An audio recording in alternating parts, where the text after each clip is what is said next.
ഞാൻ കഴിഞ്ഞ ദിവസം രാജീവ് ചന്ദ്രശേഖറുമായി സംസാരിച്ചപ്പോൾ അങ്ങ് പറഞ്ഞതുപോലെ തന്നെ ജമാഅത്തെ ഇസ്ലാമിയുടെ സ്വാധീനം ഉണ്ടാകും. ജമാഅത്തെ ഇസ്ലാമി ഏതെങ്കിലും തരത്തിൽ അധികമായ രീതിയിലുള്ള ഇടപെടലുകൾ നടത്തിയാൽ അതിനെ നേരിടും എന്നാണ് പറയുന്നത്. കാരണം ജമാഅത്തെ ഇസ്ലാമി വലിയ ചർച്ചയായിട്ടുണ്ട്. നമ്മൾ എന്തൊക്കെ പറഞ്ഞാലും എങ്ങനെയൊക്കെ വി ഡി സതീശനോ മറ്റ് നേതാക്കളോ നിഷേധിക്കാൻ ശ്രമിച്ചാലും ജമാഅത്തെ ഇസ്ലാമിയുടെ ചരിത്രം നമുക്കറിയാം, ജമാഅത്തെ ഇസ്ലാമിയുടെ പ്രവർത്തന രീതി നമുക്കറിയാം, ആഗോളമായി അവരുടെ അജണ്ടയും അറിയാം.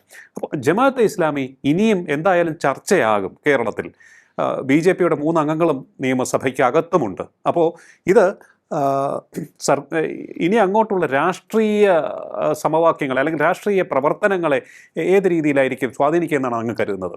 അല്ല, ജമാഅത്തെ ഇസ്ലാമിയുടെ സ്വാധീനം എന്ന് പറയുന്നത് ഈ പ്രകടമല്ല, അത് ആന്തരികമായിരിക്കും. അവർ ഒരു ഒരു ഒരു ദുരൂഹ സാഹചര്യത്തിൽ പ്രവർത്തിക്കുന്ന ഏതാണ്ട് ഒരു അണ്ടർഗ്രൗണ്ട് പോലത്തെ സംഘടനയാണ്. അതിൽ പ്രവർത്തകരെ പുറമെ കണ്ടാൽ വേറെ കുഴപ്പമൊന്നുമില്ല. അവരൊക്കെ വളരെ മാന്യന്മാരെയൊക്കെ എല്ലാ ദിവസവും കുളിച്ച് ആ നല്ല വേഷമൊക്കെ ധരിച്ച് മോടിയിൽ നടക്കുന്ന ആൾക്കാരൊക്കെ. പക്ഷേ ഇവർ പ്രചരിപ്പിക്കുന്ന ആശയം എന്ന് പറയുന്നത് വളരെ അപകടകരമായ ഒന്നാണ്. അതാണ് അതിൻ്റെ ശരിക്കുള്ള പ്രശ്നം. അതുകൊണ്ടാണ് ഇന്ത്യ ഗവൺമെൻറ് ഈ സംഘടന 2 പ്രാവശ്യം നിരോധിച്ചത്. 1975 ഇന്ദിരാഗാന്ധി നിരോധിച്ചു, 91 നരസിംഹറാവു നിരോധിച്ചു. ആ പാർട്ടിയുടെ സിദ്ധാന്തവും പ്രത്യയശാസ്ത്രവും തന്നെ ആപൽക്കരമാണ്.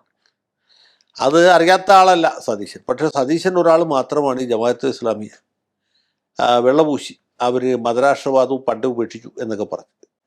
അപ്പോൾ അത് സത്യം പറഞ്ഞാൽ ഈ ലീഗിൻ്റെ ഒരു ഇൻ്റലക്ച്വൽ ലീഡർഷിപ്പ് കൊടുക്കുന്നത് ജമാഅത്തെ ഇസ്ലാമിയാണ്. ഈ 2 സംഘടനകൾ തമ്മിൽ പ്രത്യക്ഷത്തിൽ വലിയ എതിരാണെങ്കിൽ കേരളത്തിലെ മുസ്ലിം സമുദായത്തിലെ ഒരു ഇൻ്റലക്ച്വൽ ലീഡർഷിപ്പ് കൊടുക്കുന്നത് ഈ ജമാഅത്തെ ഇസ്ലാമിയുടെ മാധ്യമവും പത്രവും മീഡിയ വൺ ചാനലുമാണ്. അതുകൊണ്ടാണ് ലീഗുകാർ പോലും ഇവരുടെ മുമ്പിൽ സാമാന്യമായിട്ട് ഇങ്ങനെ ഓച്ചാനിച്ച് നിൽക്കുന്നത്. സൈദ്ധാന്തികമായിട്ട് ഇവർ തമ്മിൽ വലിയ എതിർപ്പുണ്ട് എങ്കിൽ പോലും. അപ്പോൾ ഇങ്ങനെ ഒരു ഘടകം ഉണ്ട്. അതിൻ്റെ ഒരു പിന്തുണ സതീശന് കിട്ടിയിട്ടുണ്ട്. അതില്ലെങ്കിൽ പോലും അദ്ദേഹത്തിന് മുഖ്യമന്ത്രിയായുള്ള യോഗ്യതയുണ്ട്, യാതൊരു സംശയമില്ല. പക്ഷേ ഇത് കിട്ടിയത് അഥവാ അത് സ്വീകരിച്ചത് അദ്ദേഹത്തിൻ്റെ പ്രഖ്യാപിതമായ മതനിരപേക്ഷ നിലപാടിനോട് ജനങ്ങളുടെ ഇടയിൽ സംശയം ജനിപ്പിക്കുന്നതിന് മാത്രമേ സഹായിച്ചുള്ളൂ.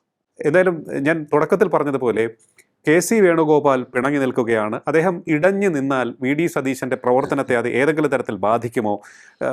അതുപോലെ തന്നെ അങ്ങ് പറഞ്ഞതുപോലെ ഭൂരിഭാഗം MLA-മാരും കെ.സി. വേണുഗോപാലിൻ്റെ ആൾക്കാരാണ്. ഇങ്ങനെയുള്ള റിപ്പോർട്ടുകളൊക്കെയാണ് പുറത്തു വന്നുകൊണ്ടിരിക്കുന്നത്.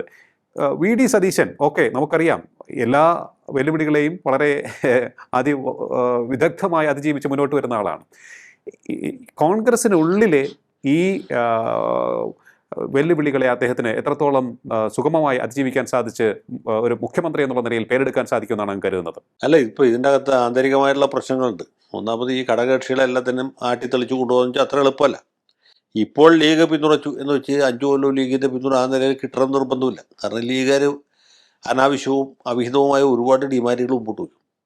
അവർക്ക് കിട്ടുന്ന വകുപ്പുകളൊക്കെ അവരവരുടെ സ്വകാര്യ സാമ്രാജ്യമായിട്ട് ഒരു സുൽത്താനേറ്റായിട്ട് വച്ച് ഭരിക്കും.